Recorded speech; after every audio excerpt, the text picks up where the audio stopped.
Good afternoon. My name is Dr. Rachel Bussman, and I'm a clinical psychologist at the Child Mind Institute. We are a national nonprofit that supports children and families with gold standard mental health care, advice, and resources, all online and accessible to everyone. You can learn more about the resources we have available by visiting our website at childmind.org/coronavirus. And just as a reminder, if you're joining us now for the first time, that you can post questions now in the chat feature of the Facebook Live, and we will do our best to answer them. We also will save the questions and answer them at a later time if we don't get to them.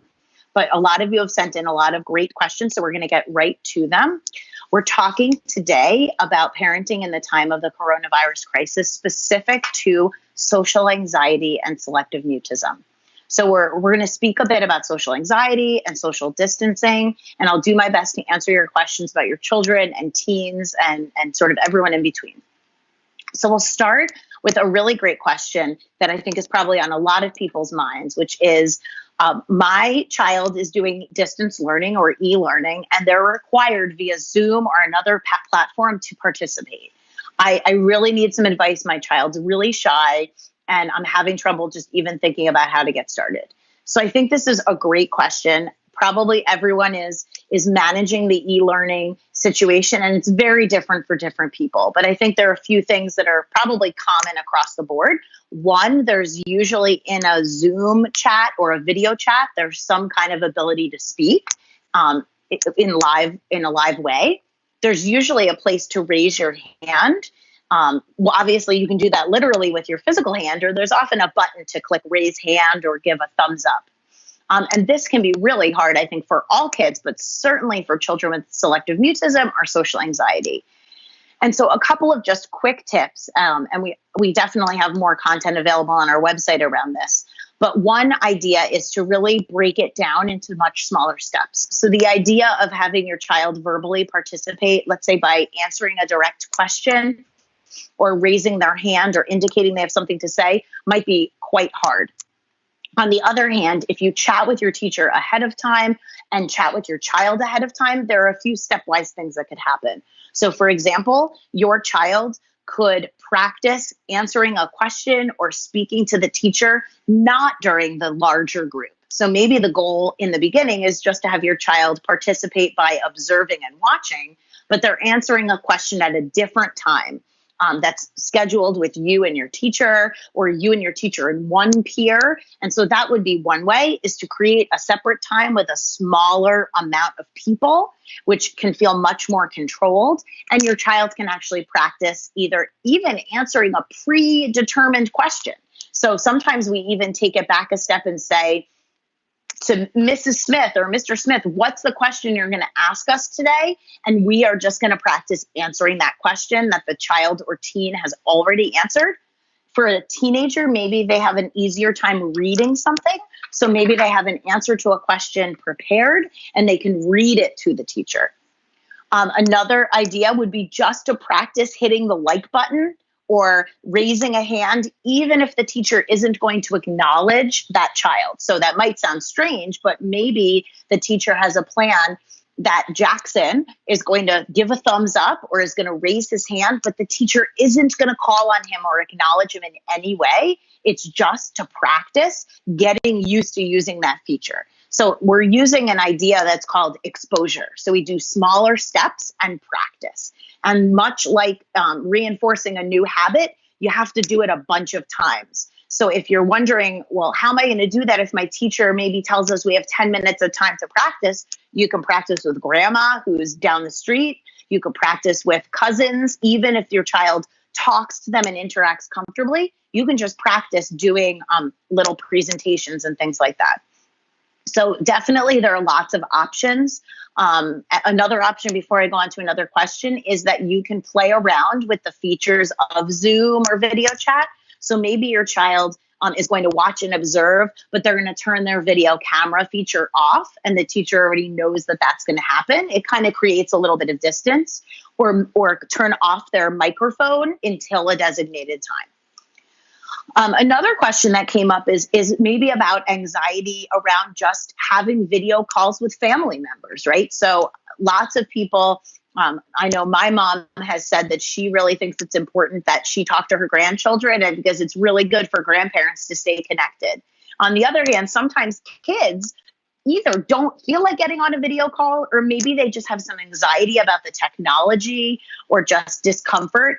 And it's really important to both practice, right? So getting used to that technology and saying, I know it's hard to chat with grandma, or you're used to seeing her in person, and video chatting is really a little bit awkward, but we're just going to practice maybe giving a thumbs up from off camera, or even just hearing grandma's voice, because all of that is really, really awesome practice. So I would say that no amount of practice is too small. In fact, if you're trying for something big, breaking it down into much smaller steps can be super helpful. Additionally, I had a really good question coming from an older viewer with an older child. So, like, what kind of therapy can we realistically do at home for someone with social anxiety right now? So that is a really awesome question. A lot of kids and teenagers who have social anxiety, whether it's a diagnosed social anxiety disorder or even just features of social anxiety, often kids who have social anxiety are really comfortable at home. So most kids and teenagers don't need a whole lot of practice talking to people in their house, or even answering questions in their house, or maybe even reading a book report to family members. So that seems kind of obvious. But there's actually a lot that we can do via telehealth, or even at home to practice. So, for example, as I was just talking about, e-learning has become an enormous part of everyone's life. And really all kids that are in school are participating in some way in this platform. So there are tons of social anxiety exposures in that, sort of in the e-learning environment. Additionally, many after-school activities may have been canceled, but a lot of after-school activities are actually still happening in some kind of format. So again, my son is still taking his karate class, which involves participating and presenting. And for those who are anxious, really standing there and even being observed physically doing something can be really hard. And so a lot can be done at home to practice those things. Similarly, same thing for dance or music. And what I would say is, what we know about treatment and telehealth options is that there's actually a very nice evidence base and an emerging evidence base for telehealth and for internet delivered treatments. Specifically, if you're more interested, we could certainly direct you to the Parent-Child Interaction Therapy website, which PCIT is an intervention that we use at Childmind Institute. And adapt it for selective mutism. And there's a nice evidence that internet-delivered treatment can be helpful. Similarly, internet-delivered treatment is often the choice that we have during this time, right? So maybe you were coming to the office and practicing presentations, or you were working on specific school-related goals, and some of those goals might have changed. And at the same time, it makes perfect sense to continue with treatment and modify some of those treatment goals. And so as a reminder, if you're just joining us, if you visit childmind.org/coronavirus, we have a lot of options in terms of consultations and telehealth. And what I would also say is that if you are tuning in and you have a treatment provider that you've been working with, and you're not sure if they offer telehealth, you should absolutely reach out and find out what their telehealth options are. Another question is just, what kinds of activities can we do during a video option? I have my child on a call with their teacher. I have my child on a call with some friends, but I really just need some ideas.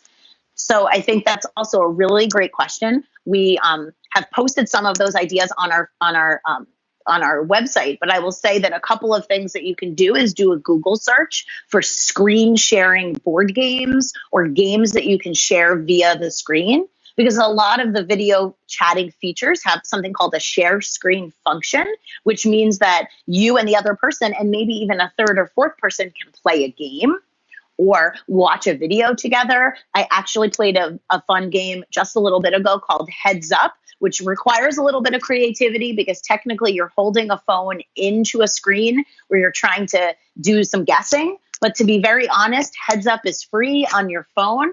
And it's a guessing game and it's really fun. And you can be creative around holding up the phone and looking away while someone describes to you, let's say, an animal, and they're trying to get you to guess what it is. So there are lots of games that you can do. You can also play things like would you rather. So kids often like things that are silly. So would you rather have broccoli for hair or spaghetti for arms? You know, all those kinds of things, especially when warming up with a teacher or an unfamiliar person or just doing a presentation with, you know, with other people where the stakes are high. Starting with something much lower stakes is often easier.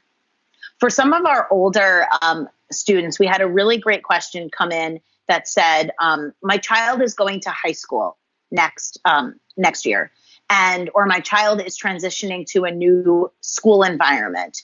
I'm really worried that transition is going to be really rocky, right? Or what can we do now to sort of set the stage for success? So the first thing I'll say is that it's really hard to transition from one year to another. But really seamlessly. I think my speaker went off. I'm getting the thumbs up that it's okay. So I'm just going to keep talking. You absolutely can transition to a different school and it can be really challenging. And at the same time, a few things that you can do in order to just ease that transition is actually be proactive. So let's say your child is in middle school and transitioning to high school next year, or they're in elementary school and transitioning into middle school next year. It's a great idea to reach out to the new building, to the new set of teachers. If you're not sure who to reach out to, Google the district or Google the school and look and see if there's a school psychologist, if there is a social worker, if there's an assistant principal. There's definitely someone to reach out to. And the thing to remember is to be a bit persistent and patient. So that is really hard to be both of those things.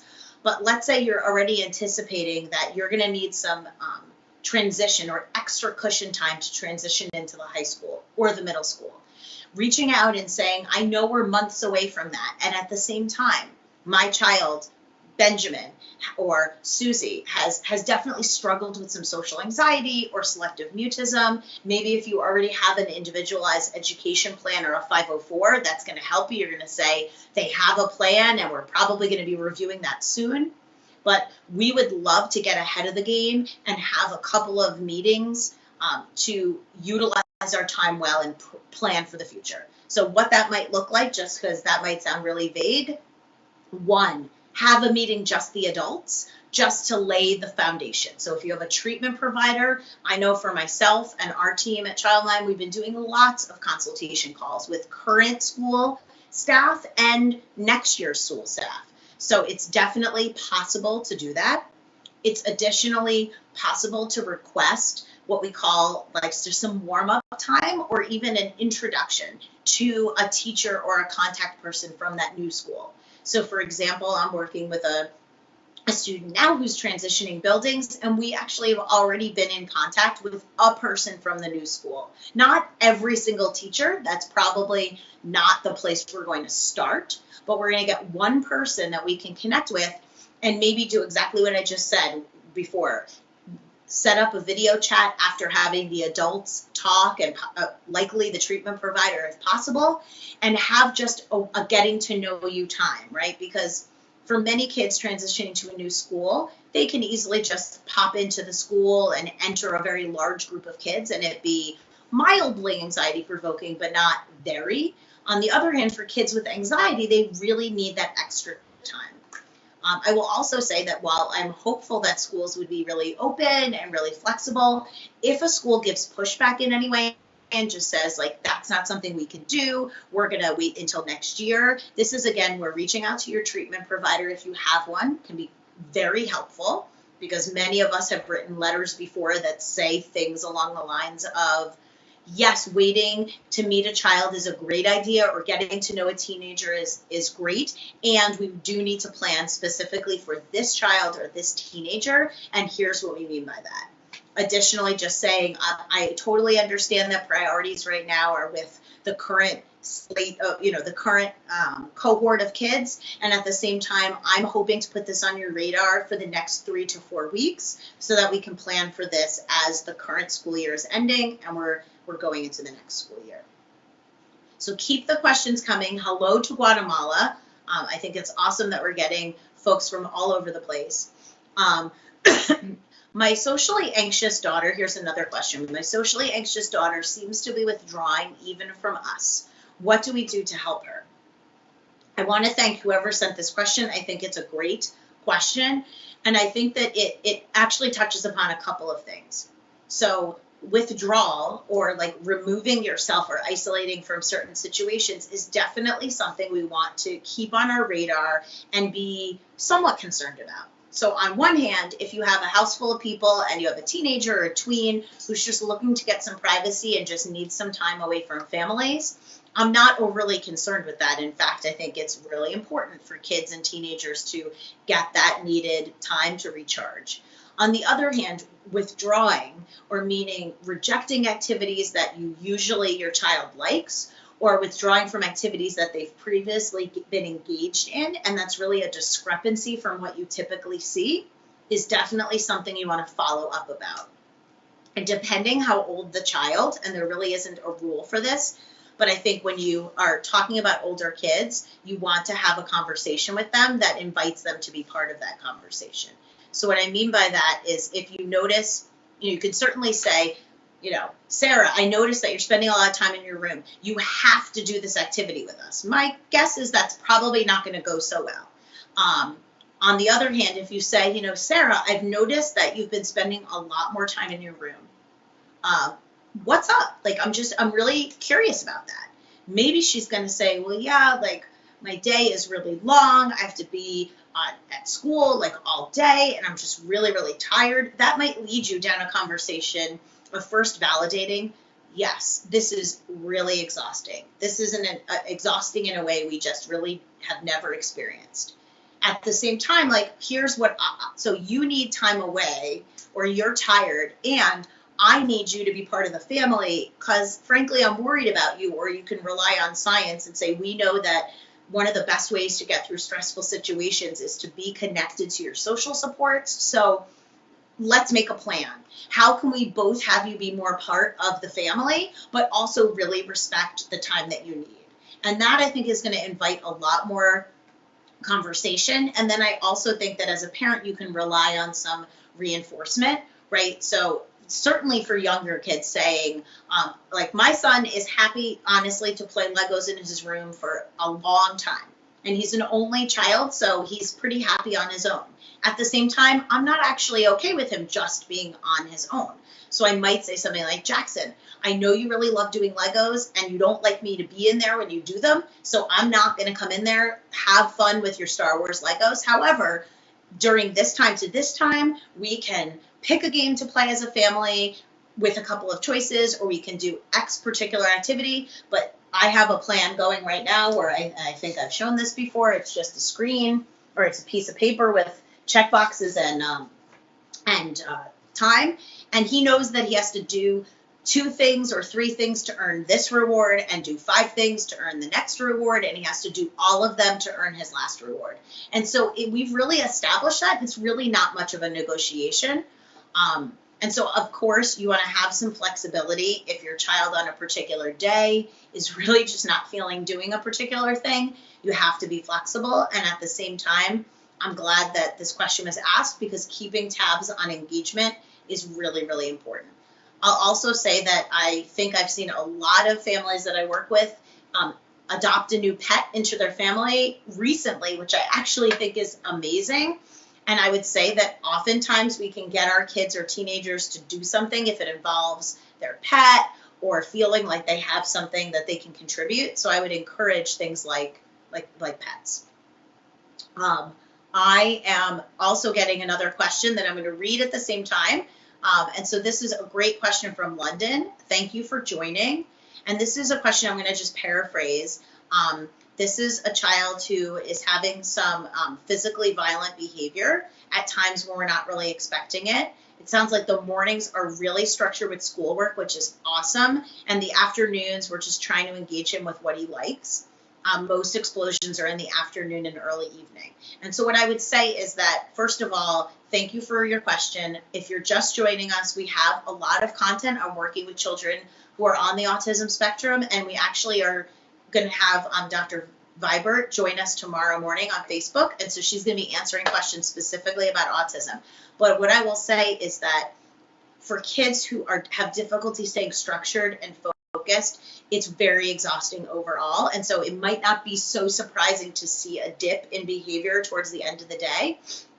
A few just quick tips for everyone, and I'm going to try to address some of the aggressive behavior, is I have definitely noticed that making sure to keep kids hydrated and having snacks is really important. So my son doesn't think that he's hungry when I know for a fact that he is, because he's 9.5, so it's not my first rodeo with him. On the other hand, trying to get into a battle around food doesn't always work. So making sure that you have that kind of scheduled in and getting ahead of the game, like this is the time we're going to eat a snack, or this is the time we're going to have some water. I would also say for kids who are on the spectrum, and also other kids, having a social story can be really helpful, which is just a fancy way of saying pictures and words to accompany what is going to happen. So maybe for this particular child, going through and either drawing, or we can definitely post some links to social stories.